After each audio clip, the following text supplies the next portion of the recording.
Online virtual class की श्रृंखला में आपका एक बार फिर हार्दिक स्वागत है। प्यारे बच्चों, आज हम लोग क्लास 11th का हॉर्नबिल का second chapter we are not afraid to die if we can all be together पे डिस्कस करेंगे और लाइन बाय लाइन इसको देखेंगे कि आखिर इसमें है क्या। इसको गॉर्डन कुक और मैन ईस्ट ने लिखा है और इस पूरे लेसन में एक 37 वर्ष के व्यापारी हैं जिनकी इच्छा होती है कि पूरे संसार का समुद्र के मार्ग से यात्रा किया जाए। इस कहानी में उनकी पत्नी है जिनका नाम मैरी है। 6 साल का उनका एक बेटा है जोनाथन और 7 साल की एक बेटी है सुजैन। ये सब मिल करके एक लंबी विश्व की यात्रा पर निकलते हैं। आओ हम लोग देखते हैं कि आखिर क्या एडवेंचर उनके साथ घटित होता है और कैसे ये सब मिल करके उसका सामना करते हैं। लेखक जो 37 वर्ष के एक व्यापारी हैं, उनकी पत्नी का नाम मैरी है, उनका बेटा जोनाथन है जो 6 साल का है तथा बेटी सुजैन है जिसकी उम्र 7 वर्ष की है। लेखक जो हैं वो इस कैप्टन कुक से बहुत प्रभावित हैं क्योंकि वह समुद्री मार्ग से संसार का चक्कर लगाए थे। यही वजह है कि वे इस यात्रा को दोहराना चाहते हैं। इसलिए 16 वर्ष तक अपना अधिकतम समय ब्रिटेन के समुद्र में बिताया ताकि वह समुद्र में अपने अनुभव को, अपने कौशल को ज़्यादा से ज़्यादा तीव्र कर सके। उन्होंने एक बड़ी सी नाव बनाई जिसकी लंबाई 23 मीटर तथा उसका वजन 30 टन था और उसने उसका नाम रखा वेव वॉकर। इस जहाज को कुशल व्यवसायियों के मार्गदर्शन में इन्होंने बनाया था। इसमें सारे साजो सामान, सारे उपकरण लगाए ताकि हर तूफानी मौसम का यह जहाज सामना कर सके और वे तथा उनके साथ जो भी यात्री उनमें यात्रा करें सब सेफ रह सकें। लेखक कहता है कि मैंने इसका हर रफेस्ट वेदर में ट्रायल किया और कई महीने तो मैंने इसकी जांच पड़ताल, इसको परखने में लगा दिया। फिर वह दिन आया यात्रा प्रारंभ करने का। मैंने 1,05,000 किलोमीटर की समुद्री यात्रा की योजना बनाई जिसे पूरा होने में 3 साल लग गए। हो सकता लग गए या लग सकते हैं। खैर जो भी हो, अपनी यात्रा का प्रथम चरण मैंने अफ्रीका के पश्चिमी तट से केप टाउन तक बहुत ही आनंद के साथ बिताया। केप टाउन से पूर्व की ओर बढ़ना अत्यधिक कष्टकारी था, रिस्की था, जोखिम से भरा था।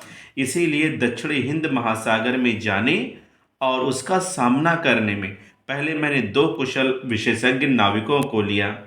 एक का नाम था विजिल और दूसरे का नाम था हर्ब सेगलर। बच्चों, विजिल जो थे वो अमेरिका के थे और हर्ब सेगलर जो थे वे स्विट्जरलैंड के थे। जैसे ही हम केप टाउन से चले, प्रबल तूफान से मुकाबला होने लगा और उम्मीद तो ऐसी दिख रही थी कि ये प्रबल तूफान लगातार चलते रहेंगे।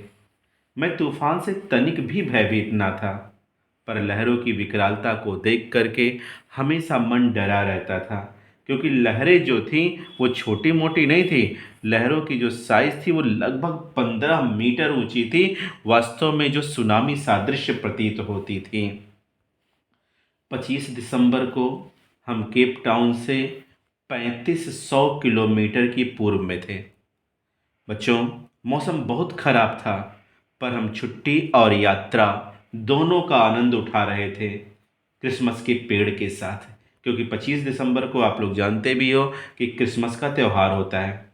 पर मुझे उम्मीद थी, एक कुशल नाविक के रूप में मुझे यह उम्मीद थी कि मौसम बदलेगा, पर बदला, लेकिन बदला कैसा? बद से बदतर हो गया, बहुत बुरा हो गया। ऐसे ही साल बीता। 2 जनवरी का समय। उषा अपनी किरणें बिखेर रही थी, यानी मौसम बच्चों बहुत शानदार था, पर लहरें विशाल थी। हमारी नाव पर एक छोटा सा तिकोना पाल था और वर्तमान समय में मेरे साथ नाव की जो गति थी वो 8 समुद्री मील थी। लहरों की फुहार, चीखते पवनों की आवाज़ दोनों मिल करके हम लोगों के कानों को फाड़ रही थी। हमने सोचा चलो नाव को इस तूफान में धीमा कर ले।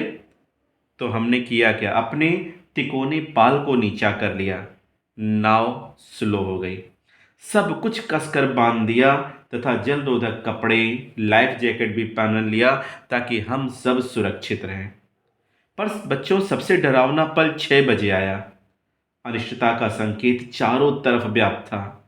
कारण, हवा रुक गई थी, आकाश बिल्कुल काला हो गया था। पर जब मैंने पीछे पलट कर देखा तो मेरे हाथ और पांव दोनों लकवाग्रस्त हो गए, क्योंकि मुझे लगा कि एक विशाल बादल नाव के पीछे आ रही है। पर मेरी हालत तो तब खराब हो गई जब पता चला कि वह बादल नहीं बल्कि मीनार जितनी ऊंची सागर की लहर है।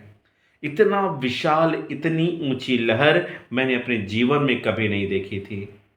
वह दैत्याकार लहर हम लोगों को निगलने के लिए गड़गड़ाहट के साथ आगे बढ़ रही थी। जहाज का पिछला भाग लहर की ओर उठ गया और हरा सफेद पानी की प्रचंड धारा वर्तमान में हमारे नाव पर टूट पड़ती है। इस अचानक जल प्रलय के कारण मेरा सिर पहिए से टकरा गया, मेरा सर फट गया और मुझे ऐसा लगा कि मैं नाव से उड़कर समुंदर में गिर गया हूं और डूबता जा रहा हूं। मेरा तन, मेरा मन, चेतना सब कुछ शांत हो रही थी। अचानक मेरा सिर पानी से बाहर आया। मैंने देखा नाव उलट चुकी थी, लेकिन तभी कह सकते हैं कि गॉड की कृपा हुई। अचानक एक और तेज लहर आई, उसने नाव को धकेला और उसने पूरे नाव को सीधा कर दिया। मेरी जीवन रक्षक डोर तार जो थी अभी भी मेरे कमर में और नाव में बंधी हुई थी। इसीलिए मैं किसी तरीके से तैरकर नाव की रेलिंग को पकड़ लिया और बड़ी कठिनाई के साथ संघर्ष करते हुए नाव पर चढ़ा। पर लहरों ने अपना आतंक बंद नहीं किया था और नाव को जोर जोर दाहिने बाएं हिलाता रहा और मैं खिलौने की तरह जहाज की छत पर कभी इस ओर कभी उस ओर लुढ़क रहा था। परिणाम स्वरूप दुर्भाग्य ये हुआ, मेरी बाईं पसली टूट गई, मेरे कुछ दांत टूट गए, मेरा मुंह खून से भर गया। पर मैंने पहिए को ना छोड़ा और लहरों का सामना करने के लिए कस कर पकड़ा रहा। चारों तरफ पानी ही पानी था। तभी मेरा जो फ्रंट हैच था, यानी जो मेरा फलका था, बड़ी कठिनाई से खुला और मैंने देखा मेरी पत्नी प्रकट हुई और वह जोर से वहीं से चिल्लाई, डेक टूट गया है और हम सब डूब रहे हैं, हमारे नाव में पानी भर रहा है। पर मैंने अपनी पत्नी को देखा और जोर से चिल्लाया, अरे पहिया पकड़ लो। और उधर दूसरी तरफ लैरी और हर्ब, जो कुशल नाविक थे, कठिन से कठिन परिस्थितियों में संघर्ष करने का जज्बा जो रखते थे, मैंने देखा पागलों की तरह वो पानी से पाइप से पानी निकाल रहे हैं। नाव के मस्तूल लटक गए थे। नाव के सारे डिब्रिस जो थे, सारे सामान जो थे, पानी में तैर रहे थे। बड़ी कठिनाई से तैर कर, रेंग कर मैं किसी तरह अपने बच्चों के केबिन में पहुंचा और मैंने बच्चों से पूछा, कैसे हो सब। बेटी ने जवाब दिया, ठीक हूँ, पर सिर दुखता है। मैंने देखा कि बेटी के आँख के पास सूजन है, स्वेलिंग बड़ी हो गई है। पर मेरे पास उस समय उस सूजन की परवाह करने का तनिक भी वक्त ना था। मैंने सोचा, अगर जहाज की मरम्मत ना की गई और पानी को जहाज में भरने से ना रोका गया तो सब के सब की मौत निश्चित है और जहाज बिल्कुल उसी घटना को दोहराएगा जैसे टाइटैनिक के साथ हुआ था। बस मैंने तुरंत सारे सामान उठाए और मरम्मत करने डेक पर चल दिया। मैंने जितने भी सुराख थे उनको कैनवस से भर दिया और दरवाज़ों को भी जल रोधक कवर से कस करके सील कर दिया, लेकिन थोड़ा थोड़ा करके पानी आता रहा। पर मैक्सिमम वाटर जो था वो किनारे से होकर नाव से बाहर जाने लगा। पर कचरों ने पानी निकालने वाले पाइप में बाधा उत्पन्न कर दी, क्योंकि शॉर्ट सर्किट होने के कारण बिजली चली गई थी। पर पानी तेजी से बढ़ रहा था। मैं तुरंत डेक पर गया और देखा जहाज के कचरे ने पाइप को जाम कर दिया है और पाइप फट गई है और नाव से अलग हो गई है। बिजली लाने के लिए मैं चार्ट रूम के फर्श पर बिजली की पंप को खोजा, विकास पाइप से जोड़ा और भगवान को धन्यवाद दिया कि वह चल गई। पूरी रात पानी निकालने सब चीज़ों को व्यवस्थित करते और रेडियो चलाते चलाते रात बीत गई, पर रेडियो पर कोई संदेश न आया। और इसमें कोई आश्चर्य नहीं था, क्योंकि हम सभी लोग एक कोने में बैठ करके किसी तरीके से रात व्यतीत कर रहे थे। मैंने जब सुजैन को यानी अपनी बेटी को देखा तो पाया उसका सर और आँख दोनों खतरनाक ढंग से सूजे हुए हैं।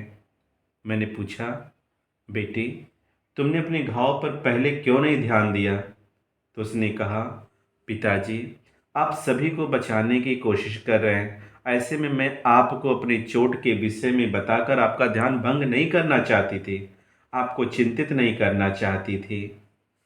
3 जनवरी की रात भी जो थी वो बीत गई।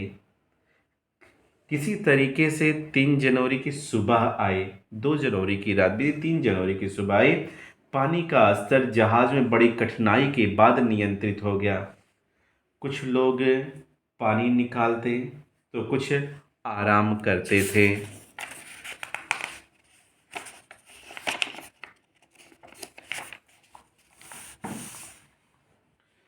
दिन के उजाले में मैंने देखा कि जल रेखा के नीचे कहीं ना कहीं कोई ना कोई एक बड़ा छेद है।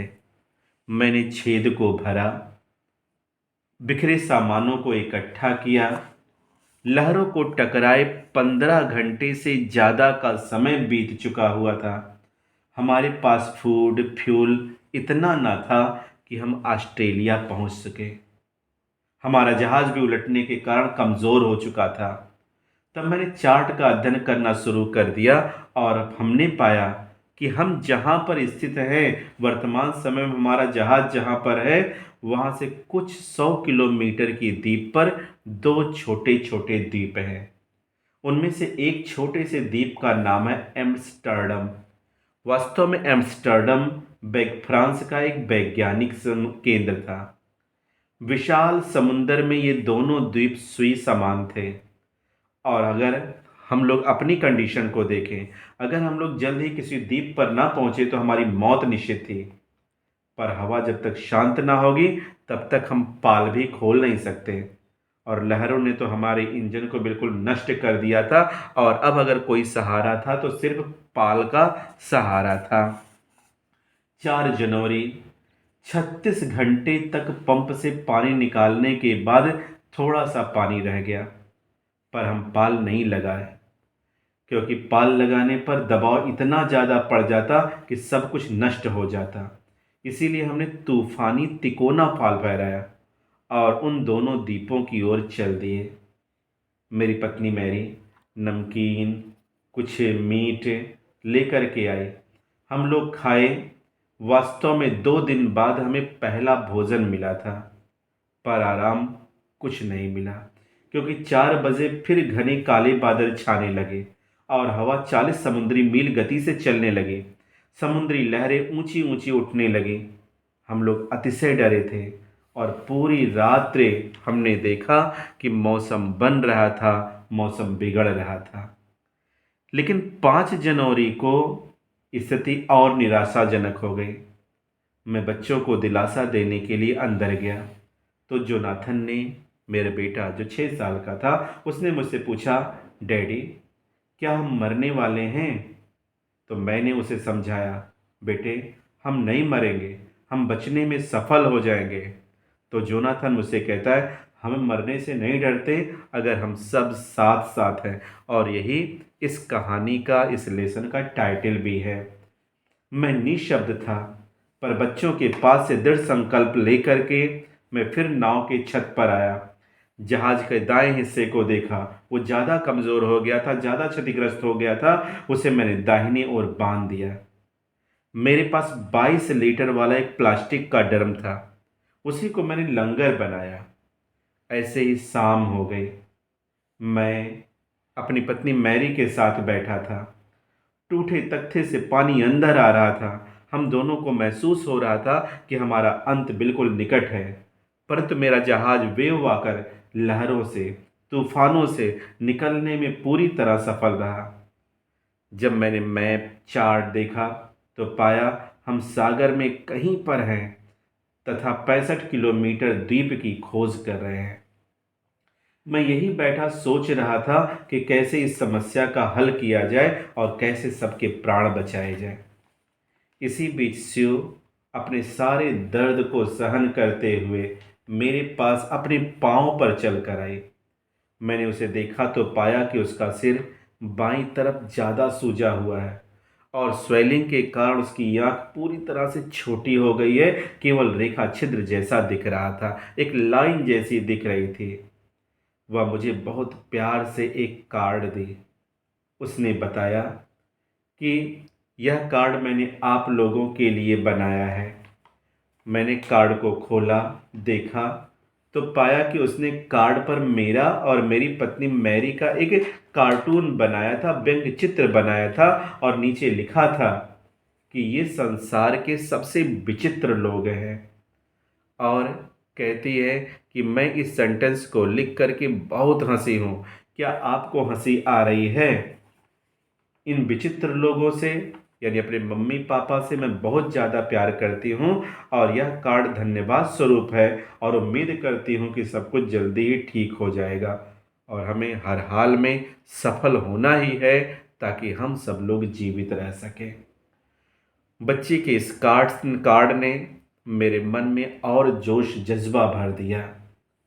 शाम के 2 बजे मैं डेक पर गया और लैरी से कहा, जो एक्सपर्ट नाविक थे, कि वे नाव के परिचालन को 180 डिग्री पर कर दें। फिर उदास भाव से नीचे आकर के बंक पर मैं चढ़ गया और वहीं बैठे बैठे सो गया। और जब नींद खुली तो शाम के 6 बज गए थे, अंधेरा हो गया था। मैं निराश भाव से भरा था और वही पल था कि अस्त व्यस्त बालों के साथ मेरा बेटा जोनाथन मेरे पास आया और गले लगने की अनुमति मांगी। तो मैंने उससे पूछा, अब गले क्यों लगना चाहते हो? तो उसने गले लगते हुए मुझसे कहा कि डैडी, आप दुनिया के सबसे बेस्ट फादर हैं, सबसे बेस्ट कैप्टन हैं। मुझे पहले बहुत डर लग रहा था, पर पिताजी अब जरा सा भी डर नहीं लग रहा है। तभी सुजैन ने कहा, जोनाथन ठीक कहता है, और खुशी से चिल्लाते हुए बोली, क्योंकि आपने द्वीप की खोज कर ली है और आप जरा सामने देखिए, वो द्वीप बिल्कुल हम लोगों के सम्मुख है। मैं आश्चर्य से दौड़ करके डेक पर गया तथा एम्स्टर्डम नामक द्वीप की वायु सीमा रेखा को देख करके बिल्कुल सुकून, बिल्कुल चैन की सांस लिया। वास्तव में यह जो एम्स्टर्डम द्वीप था वह ज्वालामुखी उजाड़ पत्थर का एक टुकड़ा था। बच्चों, उस द्वीप पर पेड़ पौधे वनस्पतियां सब नाम मात्र की थे, क्योंकि वह एक वैज्ञानिक रिसर्च सेंटर था जो फ्रांस के अधीन था। पर उस समय हम लोगों के लिए वह विश्व का सबसे सुंदर द्वीप था, क्योंकि उस द्वीप पर जाकर के ही हम अपने जहाज को मेंटेन कर सकते थे, एक बार फिर यात्रा करने का प्रारंभ कर सकते थे और जो भी क्षति हुई थी उसकी भरपाई हम उसी द्वीप पर कर सकते थे। हमने वहाँ लंगर डाला। वहाँ पर उपस्थित सभी 28 पीपुल ने हमारा स्वागत किया, हमें मोटिवेट किया, द्वीप पर ले गए। पहली पहली बार इतने दिनों के बाद जमीन पर पांव मेरे पड़े और मैं सोचने लगा कि देखो, लैरी और हर्ब सेगलर ने अत्यधिक विपरीत परिस्थितियों में स्वयं को प्रसन्न रखा, स्वयं को आशावादी बनाए रखे, हम लोगों को भी बिल्कुल आशावादी बनाए रखे। मेरी पत्नी मैरी ने भी संकट के समय अत्यधिक साहस का परिचय दिया, हर एक कदम पर मुझे मोटिवेट किया, प्रोत्साहन दिया। जब बेटी के विषय में सोचा तो पाया कि सर में अत्यधिक चोट लगने के बावजूद भी अपनी पीड़ा को मुझे बताकर वह परेशान नहीं करना चाहती थी। उसके सर के चोट बड़े थे, उसके सर के चोट गहरे थे। बाद में उसके सर पर 6 ऑपरेशन, छोटे छोटे ऑपरेशन करने पड़े, तब जाकर के उसका सर कहीं ठीक हुआ। जोनाथन मेरा बेटा भले ही 6 साल का था, लेकिन कमाल का था, क्योंकि वह मरने से तनिक भी नहीं डरता था। तो इस तरीके से Herb, Larry, Mary, Jonathan, Susanne सब लोगों ने विपरीत परिस्थितियों में अत्यधिक साहस का परिचय दिया और हम लोग अपने प्राणों को बचाने में सफल हुए। और इस तरीके से ये चैप्टर यहीं पर समाप्त हो जाता है। Good night.